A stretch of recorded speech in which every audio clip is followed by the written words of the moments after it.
Well, Mr. President, welcome to Fox and Friends Weekend. Thank you. Thanks for being here. This is your first interview since the verdict. It's been 48 hours. Where's your head at?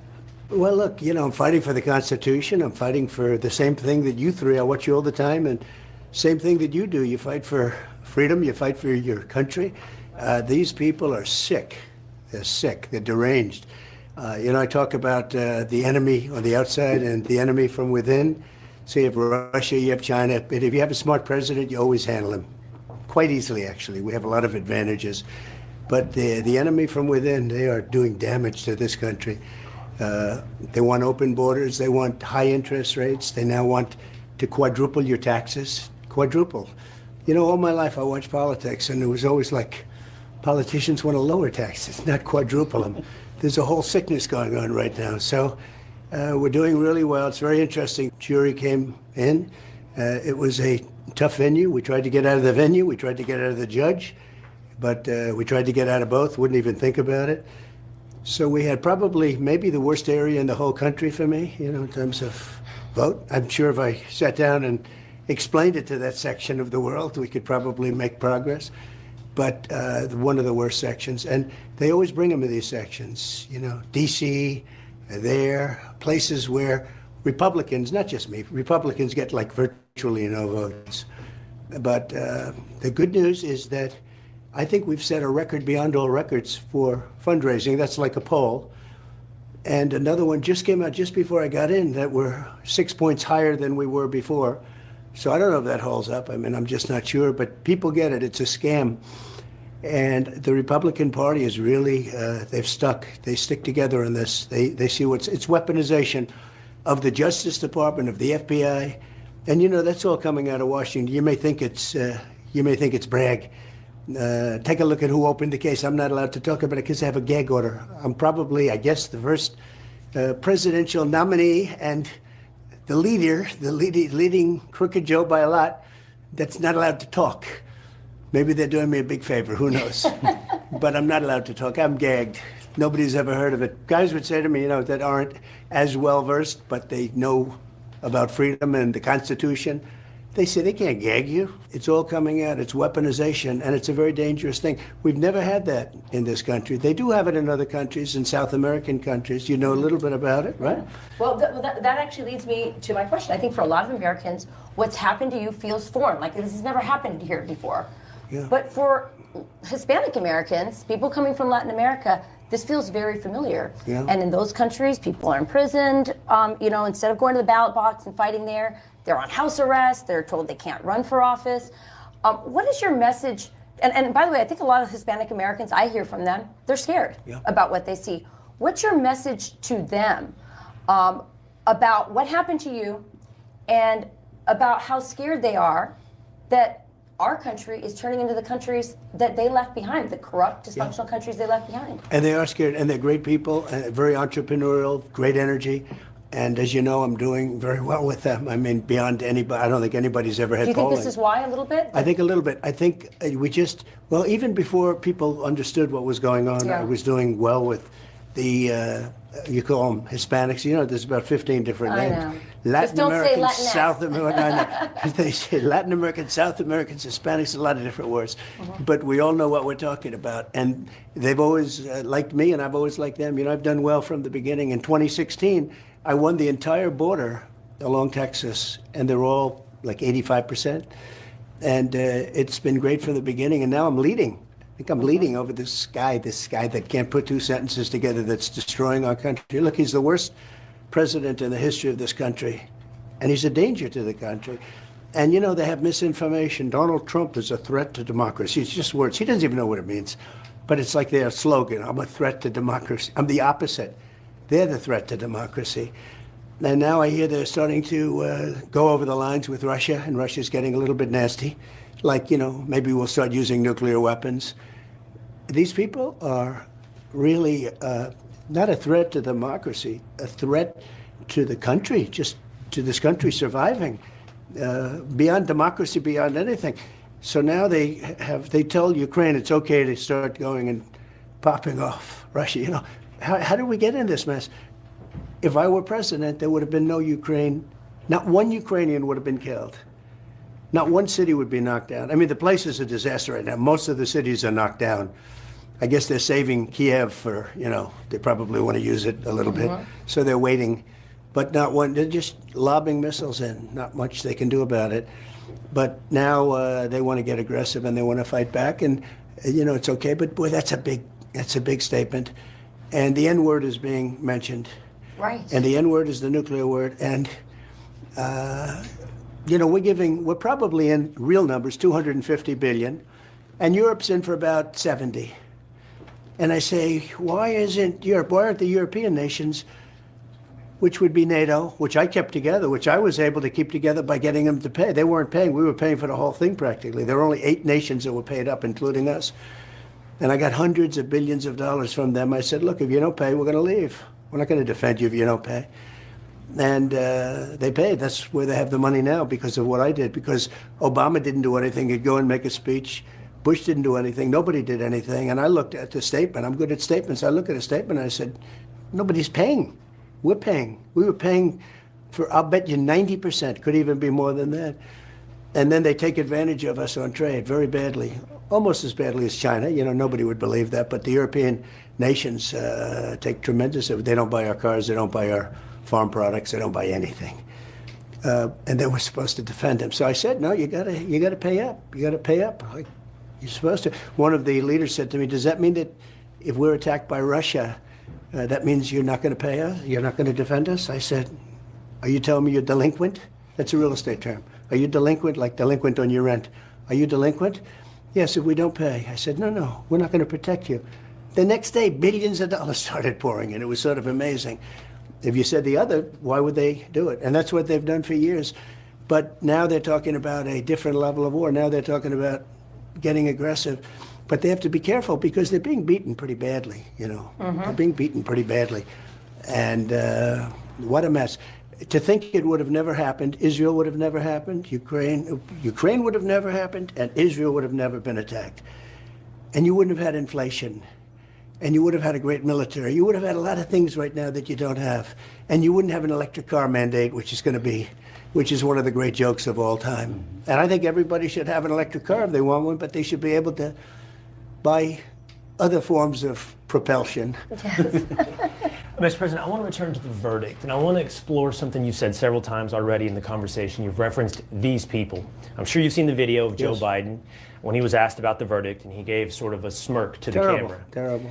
Remember, Bragg didn't want to do the case. He came out. He said, there's no case, and how can you have a witness like so-and-so? I'm not allowed to mention the name. Can you believe this? This guy's allowed to have shows, television shows. I'm not allowed to mention the name. It's so unfair. But regardless, you have to really play the hand that you're dealt. And then you had a jury that was, from a certain persuasion. Would have been hard to do no matter what. But I did absolutely nothing wrong. I mean, absolutely. Think of it. I hate what they say, a bookkeeping, this and that. It's not. It's called, think of it, expense. I use the word expense. Legal expense. I pay a lawyer. He wasn't a fixer. He was a lawyer at the time. I pay a lawyer, and he's a lawyer. It's called legal expense. A bookkeeper, without ever speaking to me because she did the right thing, who's been with me for years, marks it down as legal expense. In other words, I paid a legal expense. It's marked down as a legal expense. And they say that's a fraud. What am I going to call it? Did you ever see a ledger? Do you ever study accounting? The line's like about 1 inch long and 1/8 of an inch wide. You can't write the story. But there is no story. If you pay a legal expense and you write it down as a legal expense, and then they indict you and they go to a grand jury, and they don't use Bob Casella's testimony, they use almost none of it. They didn't want him before the grand jury because he's very persuasive. This judge didn't want him to talk. They shouldn't have allowed certain people to testify. It was totally wrong that they did that. So everyone tells me this is the easiest case they've ever seen to overturn, but they don't care because they want to last till after the election. Now, the only problem they have is that so far my poll numbers have gone up. You explain this to me because I don't. Pete maybe can explain it. Maybe Will. I don't know. Maybe Will can. They're smart in Texas, right?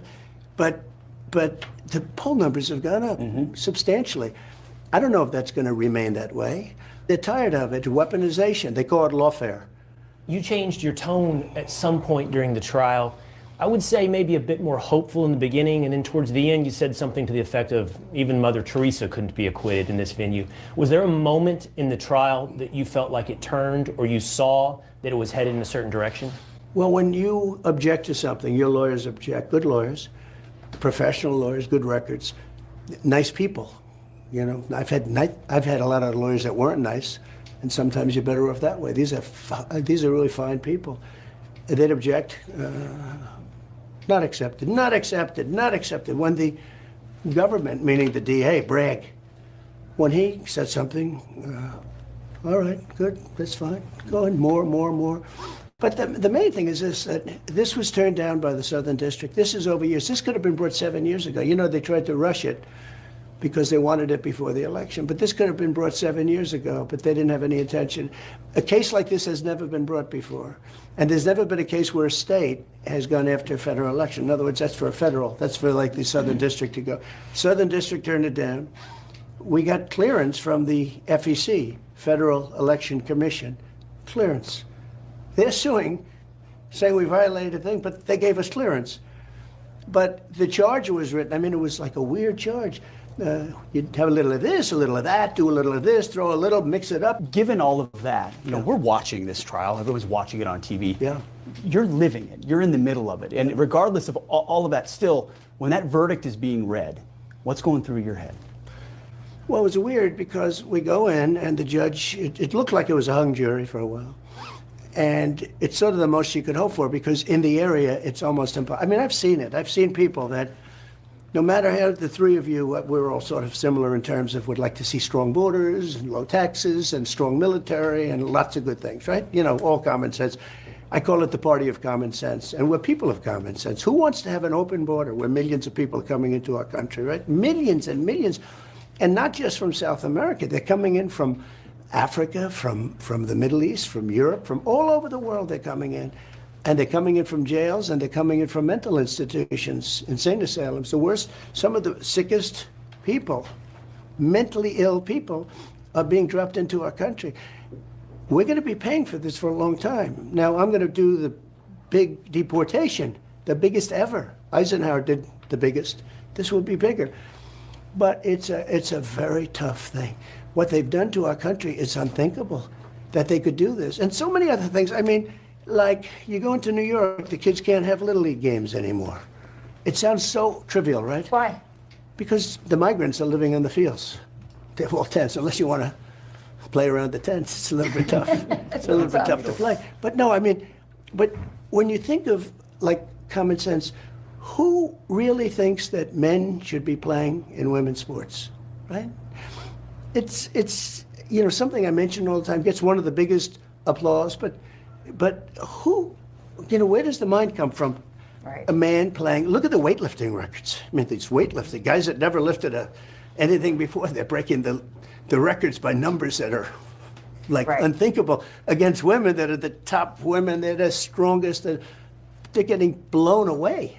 Yeah. Who would think? The swimming records, the track records, it's crazy. It's just crazy. I actually, when I first heard about it, you know, what was it, like 6, 7, 8 years ago, right? When I first heard about it, I actually thought they were kidding. I thought, you know, this was just a funny joke. But they're actually serious about it. They're actually committed to it.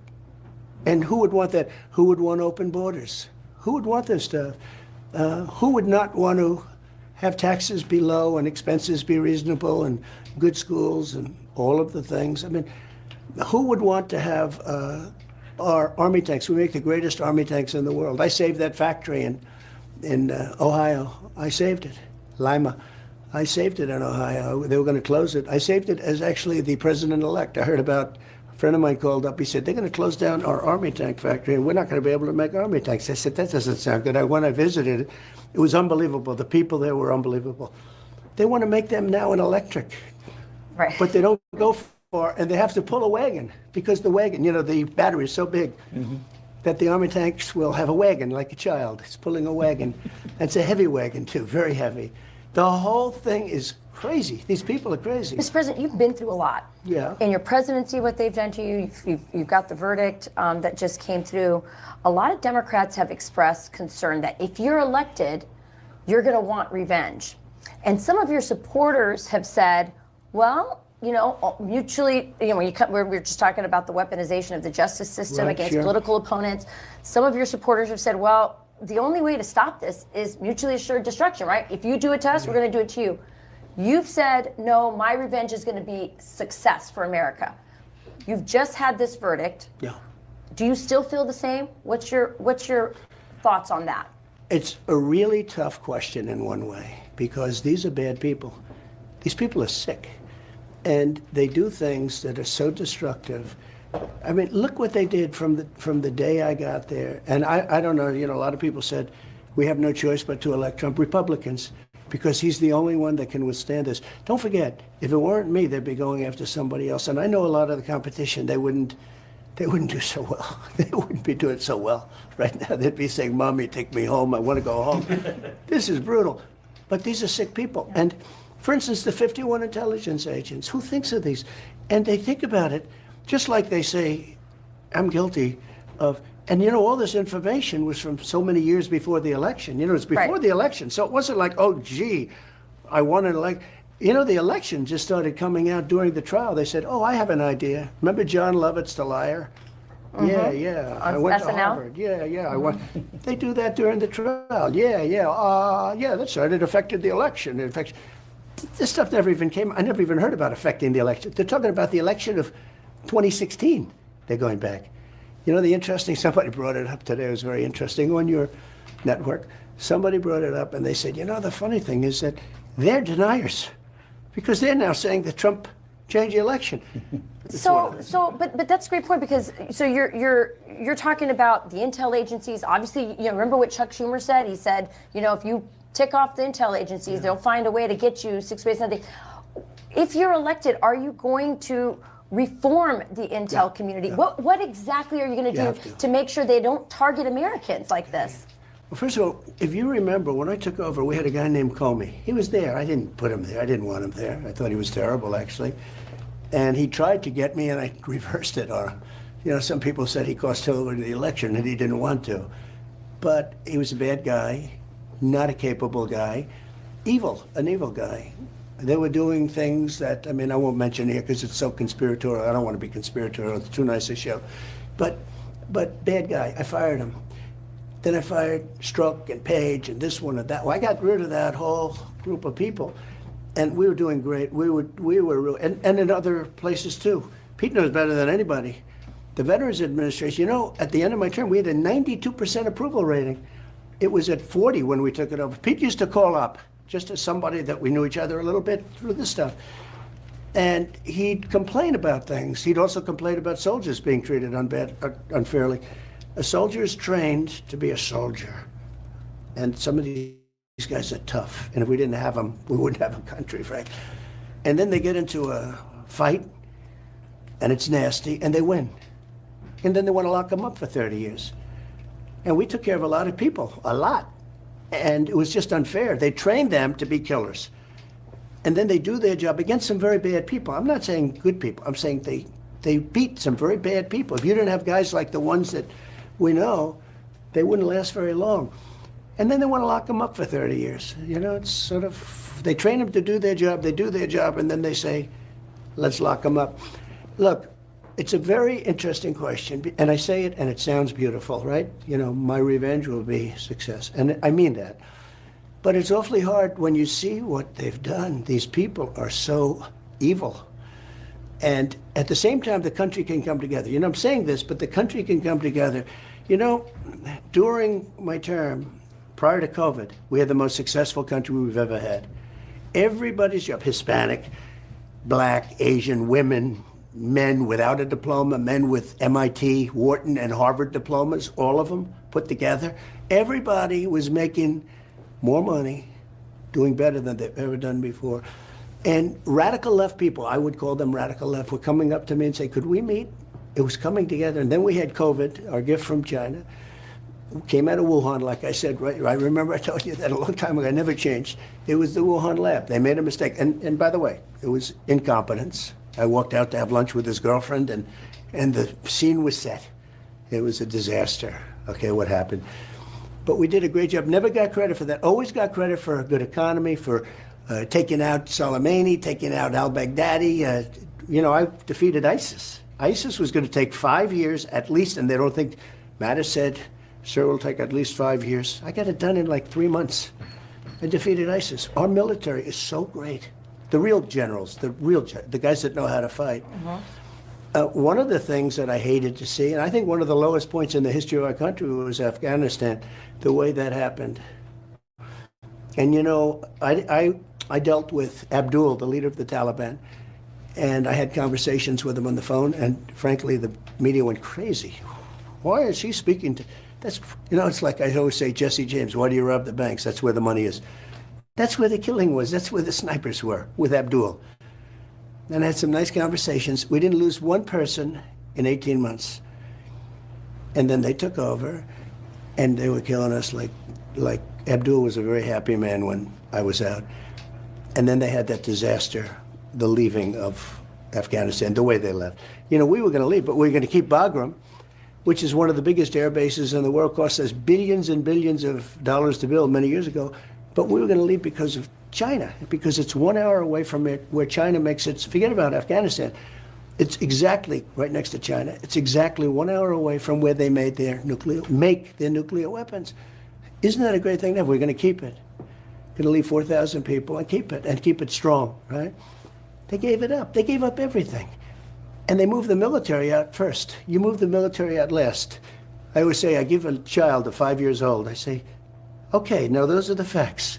Would you move the military out first, or would you move? First, we would have taken our people out. Then we would have taken some people that helped us. Shouldn't be too many. I mean, how many people can you take? But nevertheless, it were people that helped us take them out. But we have Americans left behind.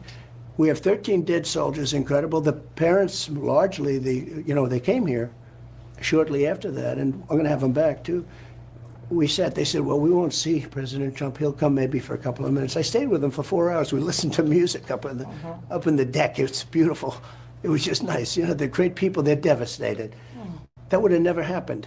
We would have left with dignity and strength. And then you take out your equipment. They left $85 billion worth of equipment. I rebuilt the entire military. 85 billion of it was left in Afghanistan. And they're one of the biggest, the Taliban, they're one of the biggest sellers of military equipment now, in the whole world. I think they're number 2, because they're selling, because they don't need 730,000 rifles. They have 730,000. I mean, I don't know what, we go to fight a war, what did they do, order 37 rifles for every soldier we have? It's crazy, but we had 730 some odd thousand rifles, and then we had 72,000 vehicles, many of them armor plated. You know how expensive, with 4-inch armor, 4-inch like this on the bottom. And they sell all that stuff. They're one of the largest, because they don't need all of it. They can keep, instead of, think of what 72,000 vehicles is. If you take the biggest used parking lot, used car lot in Texas, take Texas, they're big. They probably have, 500 cars there? We have 70,000. 70,000. And many are armor plated. They have they had to make the armor where it goes like this, because the bombs are so powerful. Soleimani, taken out. They're so powerful. But what that was doing was killing everybody on the side of it. Right. Because it was going like that. So, it's a tough thing. But some of these things cost millions of dollars, and we left it all behind. I want to follow up on what Rachel asked you, though, because I hear you struggling with it. I hear you say it's a tough question, a bit unsure. Yeah. You famously said, regarding Hillary Clinton, lock her up. You declined to do that as president. But now, and purposely, because after I won, it's different when you win. I see it tonight. I'm going to UFC with Dana White. And I see fighters, they come in with hatred like you wouldn't believe it. It's amazing. It's a little metaphor in life, right? The hatred, they hate each. Then after the fight, somebody wins, somebody loses. Sometimes they get knocked out. Sometimes but they hug and they kiss each other. It's like crazy. I beat her. It's easier when you win. And they all said, lock her up. And I felt, and I could have done it, but I felt it would have been a terrible thing. And then this happened to me. And so I may feel differently about it. I can't tell you, I'm not sure I can answer the question. Hillary Clinton, I didn't say lock her up, but the people would all say lock her up, lock her up. Okay. Then we won. And I said pretty openly, I say, all right, come on, just relax. Let's go. We got to make our country grade. Yeah. And it would have been, think of it, you lock up the wife of a president of the United But they States. want to lock you up over $130,000 of an accounting thing, and she Perfectly, actually. and a perfectly stated accounting thing. Success will bring the country together because I had it together. Yeah. Before the China virus came in, I had it together. We really had it together. And it would have stayed. I think it would have stayed. Everybody was doing better. The country was doing better than it had ever done. And we're going back to those same policies and then some. And then some. One of the bigger differences I know, before I won, I was in Washington, the press about 17 times. I never stayed over. So I wasn't a Washington person. And I relied on people for recommendations. And I got, a lot of great ones. Look, we had great, the economics, Bob Lighthizer, so many people. We had great people, but we also had some that I wouldn't have put. I don't have to use their names, but that I wouldn't have put. Now I know them all. I know the tough ones and the weak ones and the smart ones and the dumb ones and we know the strong ones. And so I think it's going to be very good, and we're ready to go. But the country is really going bad. When you look at all these people, millions of people coming into this country, I really think, other than nuclear weapons, which I think are the single biggest threat, not global warming, when they say that the seas will rise over the next 400 years, 1/8 of an inch, which means basically you have a little more beachfront property, okay? Think of it. The seas are going to rise. Who knows? But this is the big threat. I watched Biden the other night. It's the greatest existential. He loves that word because it's a big word, and he thinks he knows. He doesn't even know what the hell the word means. He goes, it's the greatest existential threat to our country, global warming. In the meantime, you get these maniacs with nuclear weapons that can do damage, which I won't even talk to you about, but I know the damage. It's the greatest. There has never been anything like it, the power of weaponry today. It will be obliteration. And that's your real threat. But in terms of our country, a real threat are the people that are coming in, that are being allowed to come in. And we're going to move on to some other topics too, but just moving forward, they've set the arraignment date for 4 days before the RNC. Yeah, well, that's part of the game. It is. Some have suggested you could appeal straight to the Supreme Court because of the special nature of this case. When it comes to the legal maze that you're still facing, and the judge could decide to say, hey, house arrest or even jail. One of my lawyers the other day on television saying, oh no, you don't want to do that to the president. I said, you don't beg for anything. You just, the way it is. Think of it. They have all my books. They went for 5 years they sued me getting my tax returns, right? At the end of 5 years, they got them. The Supreme Court actually gave it to them. That was the end of it. That was it. They never found anything.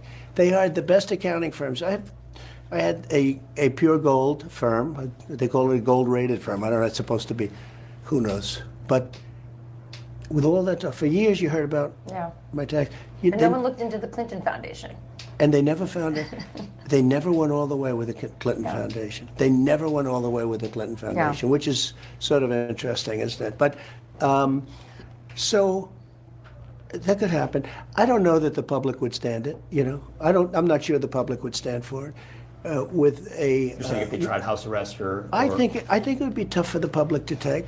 At a certain point, there's a breaking point. It's very funny. I watched the radical left, and I watched the right, and everyone's always talking about the right. This side, the right. The right's not the problem. When you look at Portland, when you look at what happened in Minneapolis, if I didn't call out the National Guard, which I wasn't even supposed to because the governors are supposed to call them, I'm sorry, you wouldn't even have Minneapolis right now. Minneapolis would be wiped off. Remember the CNN anchor? I think it was Velshi. He's standing there. This is a friendly protest. This is very friendly. And then somebody hit him on the knee. Mostly peaceful, is that what he said? Yeah, mostly peaceful. This is friendly. This is a mostly, and you look behind him, the entire city is burned. It was like the Second World War. The whole city is burning, the fire behind him, and he's talking about this is friendly. This is a friendly protest. That's exactly it. No, it's crazy. What's going on is crazy. Don't forget, I got millions of more votes the second time than I got the first time. Very rare. Obama got millions less, and he won. I got millions more. I got 63 million the first time. I got millions more, close to 12 million more that we know about. That's there. That's those. They said if you get 63, this is McLaughlin, Fabrizio, the big pollsters, good pollsters. They said if you could get the same number, you win. I got millions more. Very rarely does a president get more. They win or they lose, but they don't get, very rarely get more. Obama got a lot less. He got a lot less the second time. And he won. It's so bad for our country. And I wouldn't have done this. And then I had good Republicans running, and we took, it was the fastest nomination in history. I got it very fast. In theory, it just ends like this weekend. Right. You'd find out a normal thing. You'd find out this weekend who would win. And I got it, I won it months ago against, good competition. You wrapped it up pretty quick. So this interview is going really fast, and I know we have like a bunch of other questions. Okay. So can we Yes. kind of go that, and we'll kind of keep our answers Sure. short so we can get to it. Okay, so I'm going to start with this one. Americans have lost a lot of trust in institutions, and I think there's been a lot of discussion, especially online and especially with young people. How do we rebuild that trust in institutions? The CIA, the FBI, all those institutions. You're right. Some people think that one way to build trust is to declassify things that everyone's talking about. I know you talked earlier about, I don't want to be a conspiracy theorist. So if you were president, would you declassify, you can answer yes or no to these. Would you declassify the 9/11 files? Yeah. Would you declassify JFK files? Yeah. Would you, I did a lot of it. Would you declassify the Epstein files? Yeah, I would. All right. I guess I would. I think that less so because, you don't know it. You don't want to affect people's lives if it's phony stuff in there because there's a lot of phony stuff with that whole world. But I think I would, or at least Do you think that would restore trust? Help restore trust? Yeah, I don't know about Epstein so much as I do the others. Certainly about the way he died. It would be interesting to find out what happened there because that was a weird situation and the cameras didn't happen to be working, et cetera, et cetera. But yeah, I'd go a long way toward that one. The other stuff I would definitely do the January 6th because, beyond all of them. Because what happened, how about the Unselect Committee? They had meetings, they had all Democrats and 2 failed Republicans, right? Cheney and crying Adam Kinzinger. See, Biden couldn't do this interview. Do you think he'd remember crying Adam Kinzinger? Do you think he'd remember all these different names, these different folks? And I didn't know you were going to be talking about this. But can you imagine? The whole thing is crazy what we're doing, what we're going in. I got to know the leaders of all the countries, and they're at the top of their game. They're very sharp. They're vicious.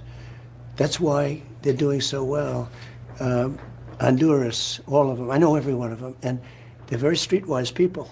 You know that better than anybody. They're streetwise, and they're smart. And they love their country, or they want to do a good job for their country, or themselves. Doesn't matter, because whatever it is. And they're moving all of their bad people into our country. And Venezuela just reported to 72%, that their crime is down 72% in a year. You know why? Because they moved all their criminals into the United States. And the next time we do an interview, we'll do it in Venezuela because it'll be much safer than being in our country. Well, you brought up deportations in this interview. Yeah. How can you implement deportations, and do you think the public will have the appetite, the stomach for watching deportations on their television screen? Well, the second part of that question is so great and so tough.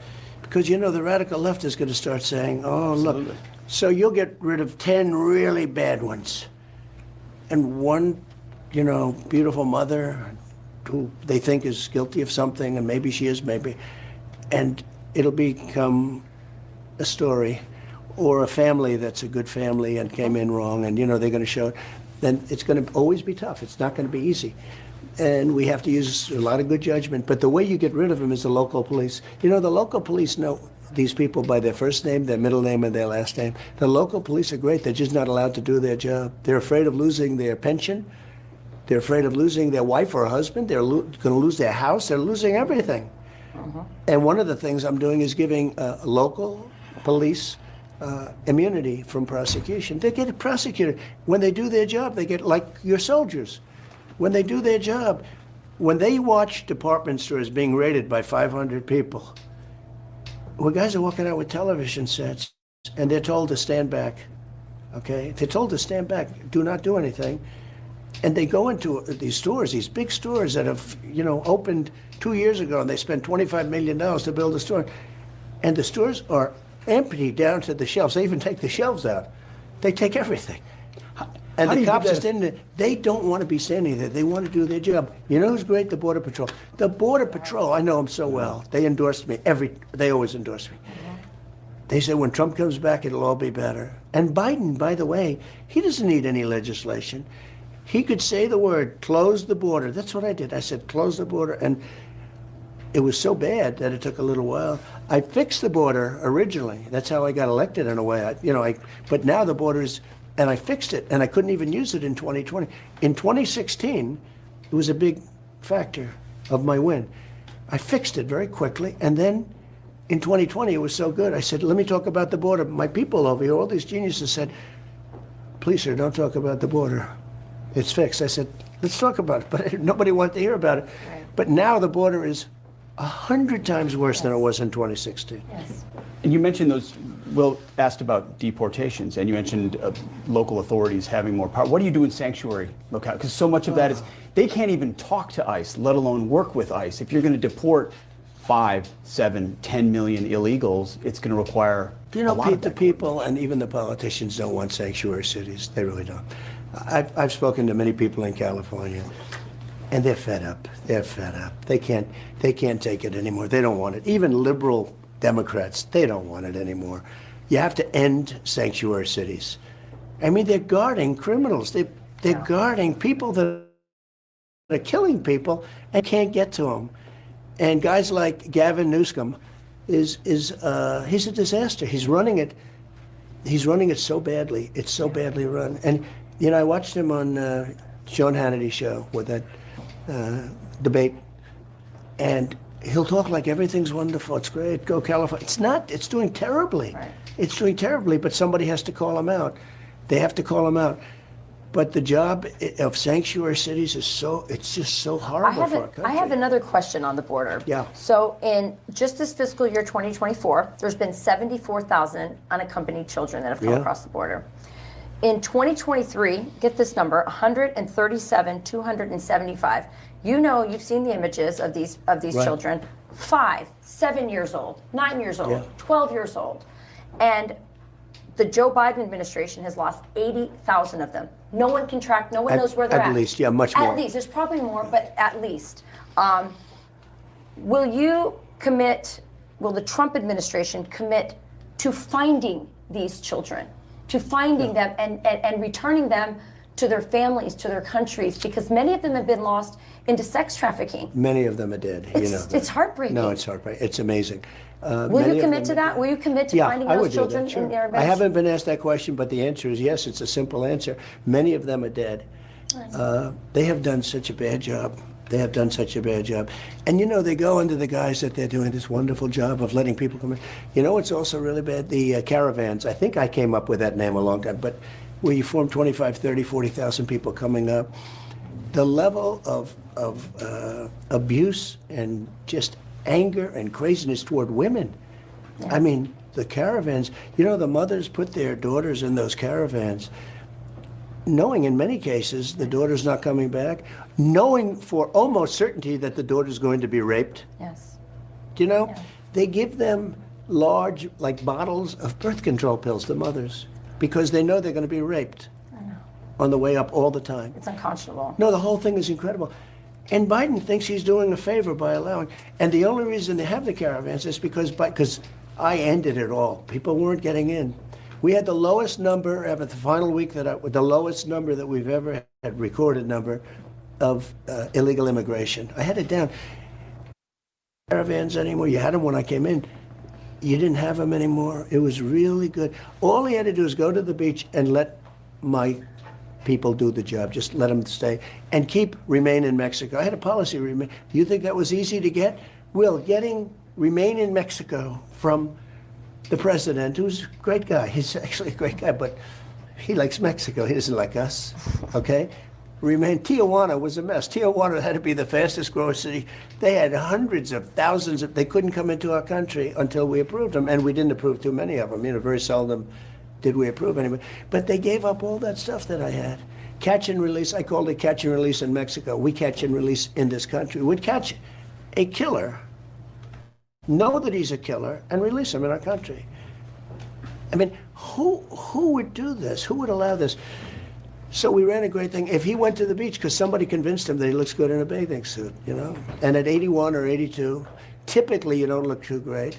And he didn't have the power to lift those chairs. You know, those chairs weigh about 6 ounces. They're meant for children and old people to carry. And he can't carry it. Anyway. Let's talk about vice president. Pete and I have gone off the wall. We've talked about historically, presidents pick vice presidents based upon what states they can deliver. Sure. We've talked about the fact that you're looking for, it seems to be, that you might be looking for a fighter. Let's just ask you directly. What are you looking for in a vice president? So you always have to say, and I mean it, is if something should happen to the president, you have to get somebody who can be a good president, okay? And I think you have to say that. Mm-hmm. And then the second thing, I want somebody that can selfishly help me to get elected. But typically, if you look over the years, look back 100 years, it's almost never that a vice president helps. I mean, you're out there all by yourself. You really are. There's a day or two of, you know, hoopla, you picked a vice president, and then it goes back. But it's almost never helped. Actually, the one person that helped, I guess you could say, is Lyndon Johnson, because he was a real political animal. And he sort of helped a little bit politically with Daley, et cetera, I guess. But, you know, that's a theory anyway. But typically, a vice president doesn't help. So I would say somebody that you can get along with, somebody that can help you get elected, somebody that can be, and first is somebody that can be a very good president. Did you learn any lessons from the last person you picked that will help you either pick or not pick somebody in the next time? I feel badly for Mike because he was a very nice person. I got along with him for, I'd say 3 years and 11 months. Debate's coming up on June 27th. Yeah. How do you prepare for that? And what's it, I mean, you've stated it. Joe Biden's in a different place. What's your strategy coming into it?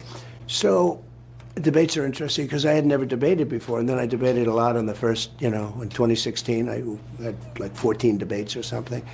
And it's been good. I mean, it's been good for me. It's been worked. I think I won every debate. But I never had, you know, it was very interesting. In 2016, I said, who are these people I'm debating? Half of them I never heard of because, you know, they're governors from someplace or they're senators. I said, start with Ted Cruz. And they say, well, he's the national debate champion. He's the this, he's the that. And I said, that's not good news, you know, that's not good. I mean, I could have done with a little bit less. Maybe I should have started with somebody else. But they were all, you know, they're talented politicians. That's what, I mean, for the most part, they're politicians. Very interesting. In running for president, 92% were politicians and 8% were generals. Not admirals, right? Generals. And that's it. So when, you know, all of a sudden I'm going in as a business guy and different kind of a guy. But we had great 4 years. We were very successful, I mean, the things, largest tax cuts in history. We had the largest regulation cuts in history. We had the best economy in history. We rebuilt our military. We had no wars. I defeated ISIS. But since you've been out of office, things have deteriorated. And we've talked a little bit about that. At a level that. That's not even believable. And I think most people agree with you on that. One of the areas I want to talk about, and it's related to the border, but it's much bigger than that. And that's the problem of China taking over the Western Hemisphere. Yeah. So we've had an 8,000% increase coming over the border of Chinese military men. I'd like to know your thoughts on what you think they're doing here. They're buying up farmland. But then in Latin America, they're making deals with governments. We're not doing the deals. They're buying up infrastructure. They're buying up, you know, resources. They're taking over the Western Hemisphere. They're taking over the Panama Canal. So okay. what? How about the Panama Canal? It's crazy. That we built and lost 36,000 people to the mosquitoes. You know, 36,000 people died. So what will you do? Because there's a lot of people worried about the entire hemisphere now. I mean, we used to worry about things over, you know, far away. This is in our hemisphere. What will you do to stop all the things that are happening, from the farmland to all the ways that they're winning in the Western, in our backyard? Okay. So if you remember with China, I turned it around. First of all, I exposed China because everyone was giving everything, oh, it's a developing nation. I said, this is not we're a developing nation.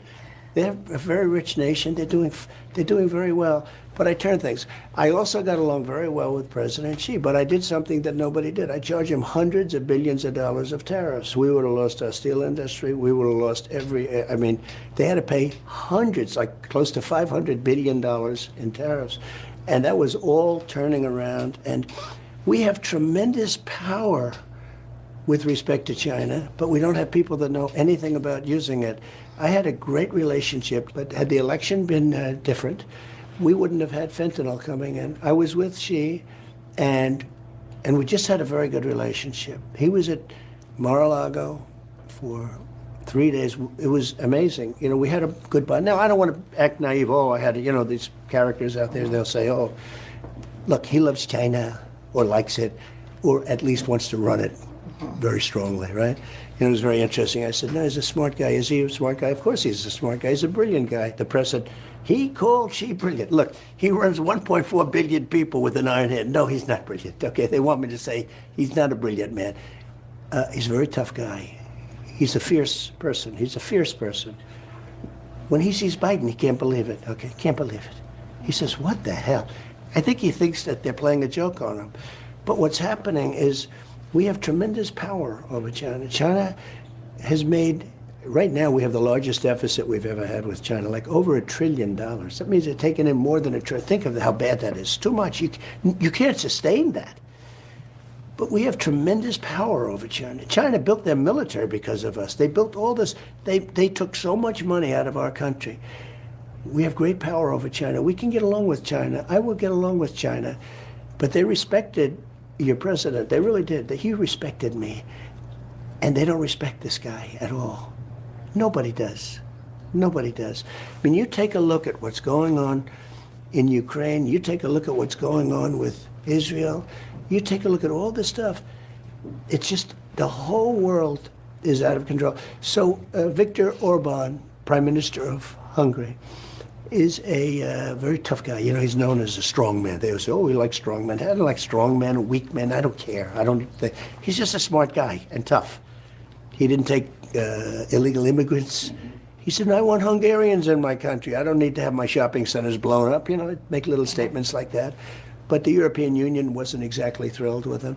And they asked him recently, they said, what has to be done to straighten out the world? The whole world is blowing up. He said, one simple thing, elect Donald Trump as president. When he was president, China behaved, Russia behaved, everybody behaved. Don't forget, I stopped, you probably never even you guys, Nord Stream 2 was a pipeline being built. Nobody ever heard of it, except me. When I got in, I stopped it. Russia couldn't have their pipeline serving Germany. I said to Germany, so we're taking care of you with NATO, and then you're giving them, the people that we're defending you against, you're paying billions of dollars a month for oil and gas. I said, this doesn't sound right. The whole thing is crazy. And I terminated the pipeline. It was dead. And this guy came in and let him build it. But the Russian pipeline was dead. And yet I got along very well with Putin. But you got to be careful with Putin, because Putin, I'm watching him, and he's doing things now that aren't good. That aren't good. And he's dealing with somebody that has no clue how to play the game. This guy has no clue. It's a very serious problem. Very serious problem. Yeah, it's a dangerous world. Let's talk about that in reference to Ukraine then. Okay. You've said often, we wouldn't be in this situation if I were president. But we are now in this situation. If you were president again, how do you deal with Ukraine? How do you deal with Putin? I think I deal very well with him. We're in a much weaker position because he's winning. I mean, look, we can be nice. I asked Orban, I said, who's winning? You know, if you watch the fake news, you think, well, even they aren't saying it now, because the spring offensive never happened. The spring offensive was the opposite, okay? But I said, who's winning? He said, they are. He said, they're a warring nation. They've fought Napoleon. They fought Hitler. Ukraine is a very small country by comparison, with far fewer people. They're running out of soldiers, you know. And I would get together. I get along very well with Zelensky, because don't forget, he was very honorable with impeachment hoax number one. Hoax, they're all hoaxes. Everything they do is a hoax. Have impeachment hoax number one, impeachment hoax number two. I won both of them very easily. But unlike Richard Nixon, who didn't get impeached, he left before the impeachment. His greatest regret, by the way, is that he didn't stay and fight. You know that? His greatest regret. You know, he never fought. He wasn't impeached. He was told he was going to be impeached, and he never stayed. But the Republicans liked me more than they liked him. But what happens is we have to get, Zelensky was great, because Zelensky they called him and they said, when you had that the big magic phone conversation, think of the phone conversations in Washington. And here I am, I got a call from one of my secretaries, could you call him and congratulate him on his victory? Meaning he just got elected president. And I didn't do it. After like 10 times, I said, oh, I'll call him. Thanks, I got impeached. I'm saying, that was Rick Perry, another genius. Greatest debater ever, right? Rick Perry and his debating skills. He calls me up and he says, could you call him? Now, he meant it well because he liked, the energy. I think it was the energy and stuff. So I call him up. And when they called him and they asked him, were you threatened by Trump? He could have done a grandstand and said, yes, I felt it was very threatening. Now, fortunately, the call was taped. If the call wasn't taped, I might not be talking to you right now unless we were talking about a real estate project somewhere. Right. Somehow you don't cover them very big on your show. But the call was taped, and it was a perfect call. In fact, when the Democrats heard it was taped, they had already started the impeachment. They died. When they heard, Nancy Pelosi heard that call, she said, he didn't do anything wrong. They got into it. But that call, fortunately, was taped, meaning they had stenographers, 2 military stenographers who were incredible. And they had every word of it down, and it was a lie. The whole thing was a lie. But when they called Zelensky, he could have said, yes, I was threatened. And he didn't say that. He said, no, that was a very nice call. He said nothing wrong. That was very nice. So I have a warm spot. Have we given him too much money? Yes, so we give him too much. Well, you just People are delayed. mad about it. You said you could end it on day one. I think How would you I do said that? I could end it before I get to the White House. I expect to end it. I think I can end it very quickly. I get along very well with Putin, and I get along with Zelensky. And I would get him in a room, and I would get it ended. Good. I'll get it ended. And I have an exact plan as to how, but I can't tell you that. I can't tell you about, let me tell you exactly, let me lay out my cards. No, I will get it ended. Rachel mentioned the amount of money which turns the economy. We're $34 trillion in debt. We've printed money we don't have, that's led to massive inflation. How do you change that and turn that around to average Americans out there who are struggling every single day, worse and worse under Joe Biden's economy? So we were doing great. We were energy independent. We were soon going to be energy dominant. I didn't want the Russian pipeline to be built because of the fact, very simple, I wanted to supply them with the energy. The whole thing was we're going to make a fortune. We have more liquid gold than any country in the world, including Saudi Arabia and then I do Anwar in Alaska, which is the biggest find. It's as big as Saudi Arabia. Some people say it's bigger. And Biden closes it up in his first week.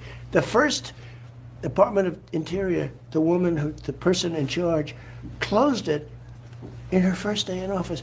Ronald Reagan tried to get it. He couldn't get it. Everybody tried to get it. Bush, I got it. And they closed it up, but I'm going to reinstitute it very quickly. It'll happen very fast. But think of it. So we were rocking and rolling. We were energy independent. We were soon going to be double the size. We were in third place, and even beyond that, when I took over, we were leading. You have to see a graph. Russia, Saudi Arabia above them, Russia second, we're third, and then we go like this. I mean, we were going to be energy dominant. We were doing things. The way you have to solve it is through growth. And But we were also gonna have cutting, right, Mr. President? Yes, growth and cutting. The problem I had is we were starting to really rock and roll. We had the greatest economy ever, and then we got hit with COVID. And if I didn't throw money at COVID, we would have had a depression like in 1929. And if I don't win, you're going to have a depression like in 1929. One of the, I'll just say Scott, one of the greatest analysts on Wall Street, considered maybe the best, he said the only reason the stock market's high is because they think Trump is going to win. Listen, I think that one of your strongest points is that you're a businessman, and people love that you ran this country like a business. And I believe that if you got in office, you will get the oil pipes going again, we'll get energy going, Very and quick. I believe that we will grow. But it's really hard when you're a politician to cut. Your friend Milei in Argentina, he cut whole agencies, and now they went from 25% growth per month in inflation down to 8% per month. So it works. Are you willing to Now, he's MAGA. You know that. I know he is. He's your friend. That's why I brought it up. No, he's my biggest fan. He's a great Make guy. Argentina great again. It works out perfectly, right? No, that's what he calls it. He says he has hats, make Argentina great again. But he has, but he's cut agencies. Are you willing to make those kinds of dramatic cuts? Because I really think we have young kids, all of us. I think their futures are on the line. I mean, as he said, $34 trillion in debt. I think that means we're paying almost $1 trillion in interest. I'll give you an example. Is it every month? I'll give you mentioned every year. You mentioned the kids. So we're going to cut the Department of Education, let it be run locally. We have this You mean end the mess. Department of Education? End Federal it, Department of other Education? than to have a little tiny coordination. You know, it would be nice to make sure that everybody's Small. teaching English. Yeah. You know, let them learn English, okay? I love this. But no, we're cutting the Department of love Education. it. I was ready to do it before, and then, again, the COVID really, if we didn't throw money at that, you would have had a depression. We would have been in a depression. And when I got out, the stock market was higher than when, just before COVID came in. So that will be the We're gonna first. be doing- That will be the first Oh, it's department going to you're happen. That's cut. going to happen immediately. I love it. Department of Education. We're going to do like Department of Interior. There's so many things you can do. One of the things that's so bad for us is the environmental agencies. They make it impossible to do anything. And so in Louisiana, they had these massive refineries, that LNG plants, but massive, essentially refineries. 14, 15 years they've been trying to get permits. I got it done in one day. One day I got the permit. Don't tell anybody, please. I got it. I didn't know who the hell was doing it. In one case, Japan was putting, and by the way, they're like $20 billion, a massive. These are like the Empire State Building laid down ×2 on its side. All pipes. I mean, it's unbelievable on the coast in Louisiana. And I got those things. The first one I got done in like 24 hours. They worked on it for 14 years.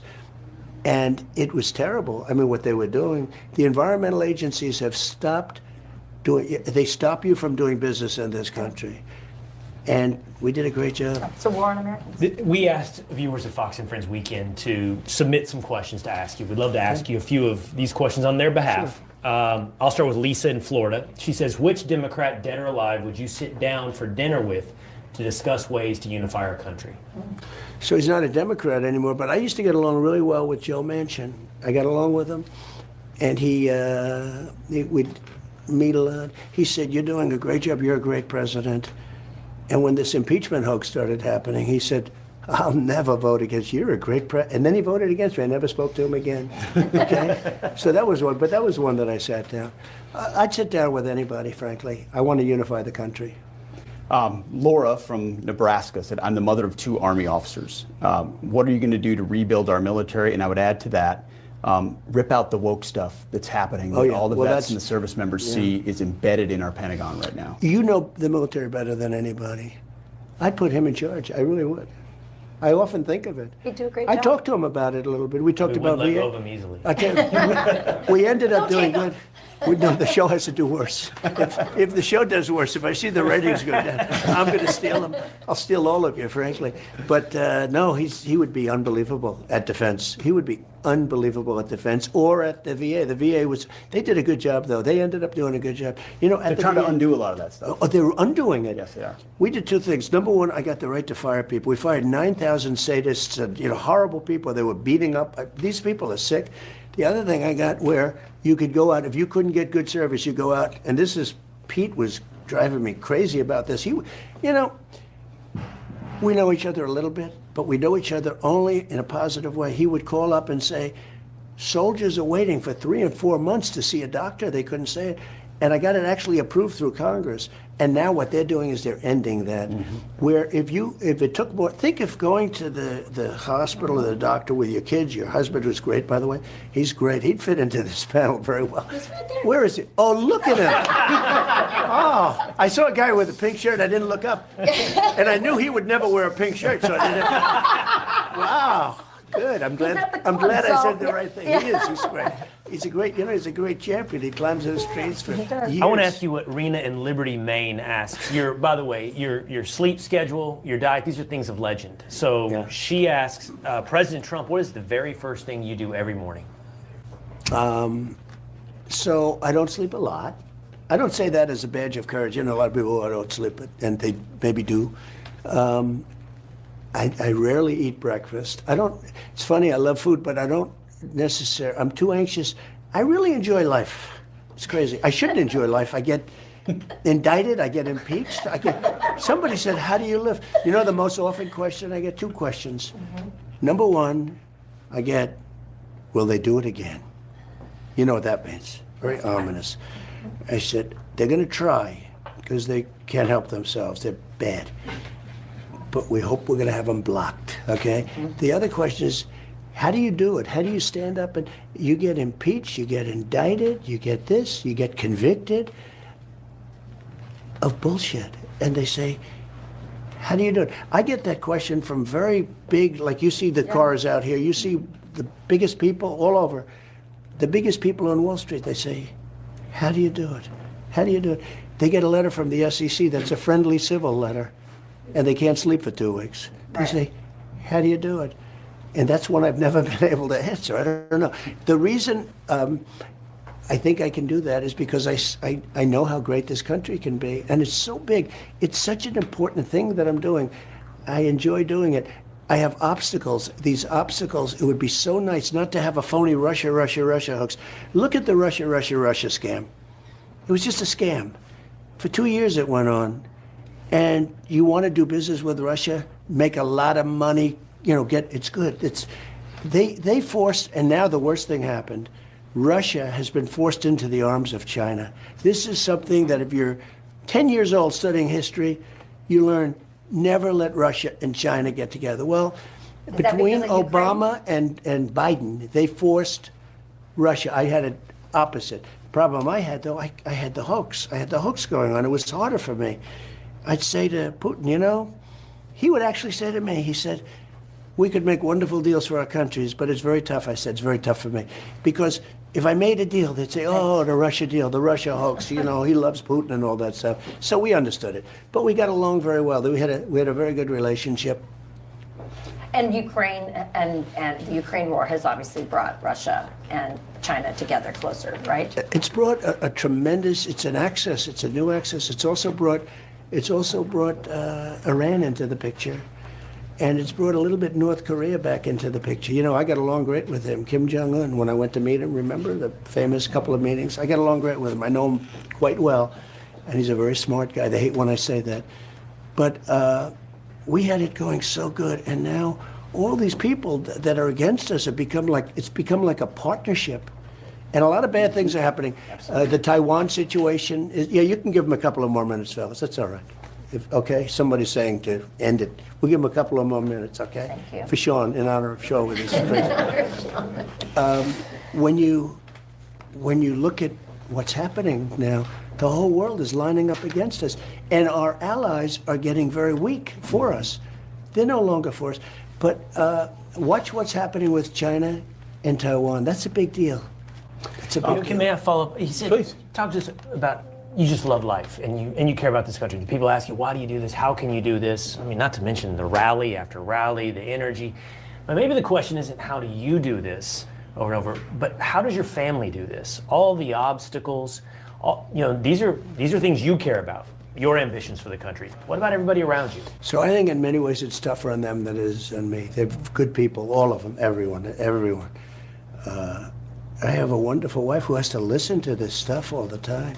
They do that for this reason. They do that, all these salacious names that they put in of these people. And I'm not even allowed to defend myself because of a gag order. Think of it. But they put this stuff in to create havoc. These are bad people. I know everything they're doing. I know every move they make. I get it. But a lot of people don't. But it's tougher. I think it's probably, in many ways, it's tougher on my family than it is on me. You know my sons. I mean, they're great, and they work hard, and Don's become pretty right. He's become, and you know, they went after this young guy, Don. All he wanted to do is help the country, and he's been in federal grand juries and things at the beginning for hours and hours about Russia. Think of it. I'll never forget, Adam Schiff was a real sleazebag, probably will become a senator, it's hard to believe, but a real sleazebag.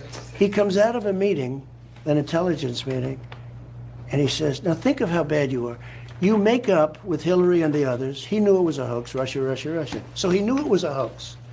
Comes out, and he looks very solemn, you know, watermelon head, with the thinnest neck I've ever seen. He's not going to be a football player.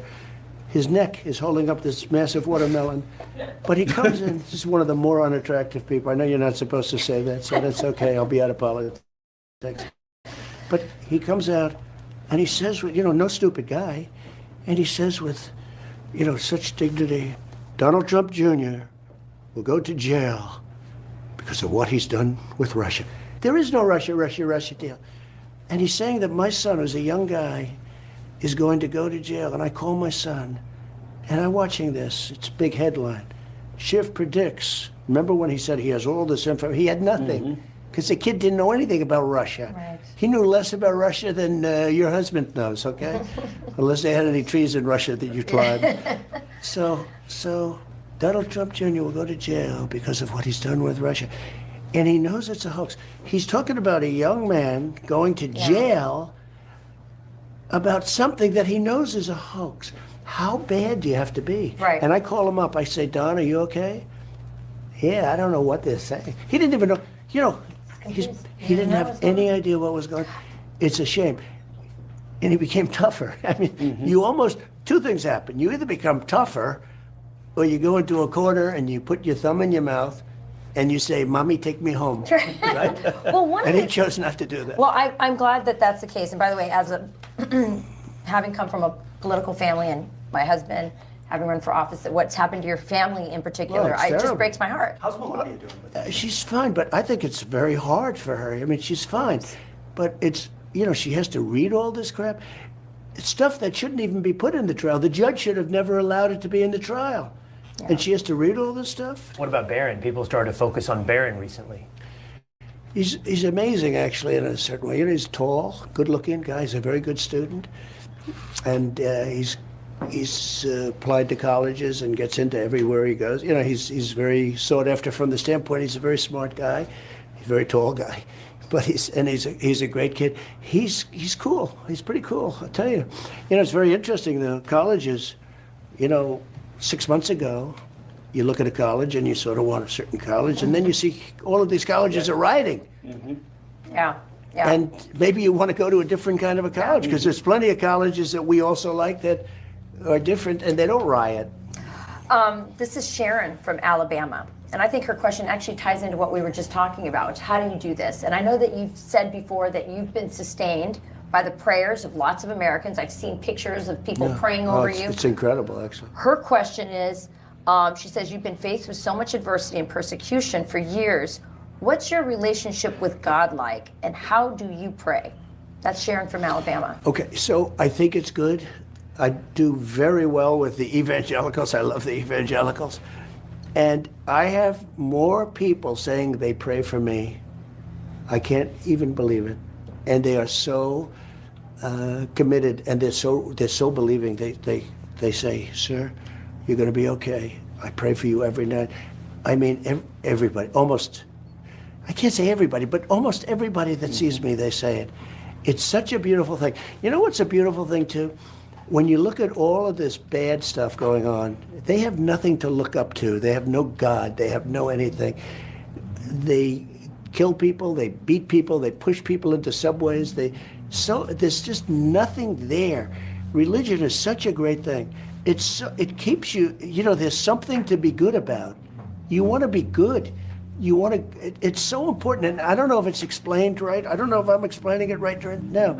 But when you have something like that, you want to be good. You want to go to heaven, okay? You want to go to heaven. If you don't have heaven, you almost say, what's the reason? Yeah. Why do I have to be good? Let's not be good. What difference does it make, right? Or they try to create heaven here. Exit question real quick. We'll end where we started. Attorney General, what are you, we talked about how you fix the DOJ, how you bring justice back to this country. When we talk to people, people's faith in the system is shattered. Yeah. I mean, absolutely shattered. We've seen it in your fundraising numbers. It should be. So who do you choose? What kind? Do you have a name that's top on your list? What I type do. of I person? do have a couple, and one in particular. But I made a lot of good choices. I got that one wrong. I was very loyal to one because he was the first senator to endorse me. As soon as conflict came up, he ran for the hills. And actually, the second one, he ran for the hills. When he heard that he was going to be impeached, they were going to impeach him. And he was like a different person. I had to get rid of him. And I would say that that was the one thing, one of the truly important positions as Attorney General. And I was very disappointed at both of those Attorney Generals. Jeff Sessions was, you know, I don't blame myself too much. He was some position in Alabama, and he wanted to be so bad. And he was the first senator to endorse me. And again, I was sort of a civilian. I didn't have a lot of people. I didn't know that many senators. And he went to a rally in Mobile. The fact is that we had 72,000 people, so it wasn't that big a shot. But he came to me and he said, I'd love to be Attorney General. And I didn't see it. And then he came 3-4 times, and I said, you know, just out of loyalty, I did it. And he ran for the hills because it's nasty. This is a nasty business. This is a nasty world. Yeah, how do you find and those Barr, steel-spined people I know, in the future? Barr was threatened. In all fairness to him, he didn't want to, you know, he was Attorney General. He was a respected guy. And they said they were going to impeach him. I understand that. I said, I got impeached twice and my numbers went up, which is unusual. I said, it's not so bad to be impeached. What are they going to impeach you? He had no idea what they were going to impeach. But he was going to be impeached. They didn't know what. They didn't know why. It's like they took me to trial. There's no crime. They were trying to devise the crime during the trial. That's how bad it was. But with Barr, and he, you know, he let me down. He let me down. He let down our country. He endorsed me the other day, as you saw, right? But he let down our country. It takes a brave person to do it. People don't want to be impeached. They don't want to be indicted by these scoundrels who are much more evil than people. I'm telling you, China and Russia, they're not the problem. We have a problem from within that's really bad. So he let us down. The key to really good government, where we had like Lighthizer and some of these people that were really good, it's the person that's at the top. If you get the right person, it's like magic.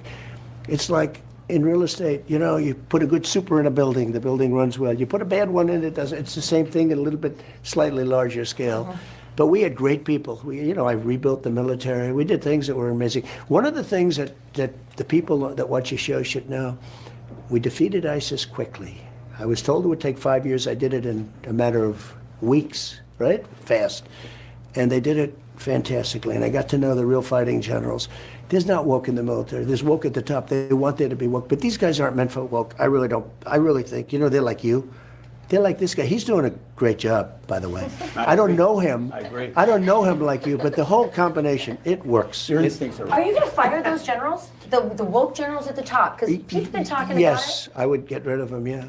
But see, now I know him. I didn't know him before. I came in, what do I know? I was a New York real estate person, but no, I'd fire him.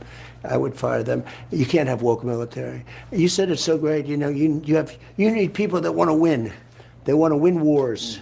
That's what their purpose is, to win wars, not to be woke. But we do have great military. You look at what we did. Look at I was the only one in 78 years or something. I didn't start any wars. I finished wars. I got out of Syria. I took our soldiers home.